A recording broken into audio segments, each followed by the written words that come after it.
কেমন হয় যদি নিজের হাতে নারকেল গাছ থেকে নারকেল পেড়ে খাওয়া যায়। আজকের দিনটা কিন্তু এমনই একটা দিন ছিল, ছাদ থেকে নারকেল পেড়ে পেড়ে আমি না, আমার ছোট ভাই ও হাত থেকে পেড়ে পেড়ে কিন্তু নারকেল দিচ্ছিল। আমরা সবাই মিলে একসাথে পিকনিক করছিলাম।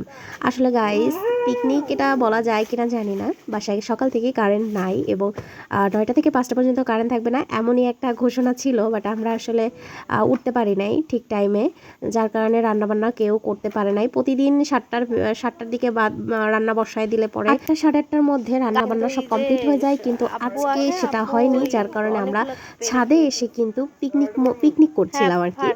তো খিচুড়ি বসিয়ে দিয়েছিলাম, সাথে ছিল ডিম ভাজি, আর এদিকে পাশেই সুন্দর নারকেল হয়ে আছে। আর কিছু খাইনি সকাল থেকে, যার কারণে ছোট ভাইয়ের কাছে আবদার করলো ছোট বোন সে নারকেল খাবে। তো ভাই সেরকম ভাবে নারকেল পারলো, অনেকগুলো নারকেল পেরেছে এবং ছাদে বসে কিন্তু সুন্দরভাবে আমরা সবাই মিলে খেয়েছি।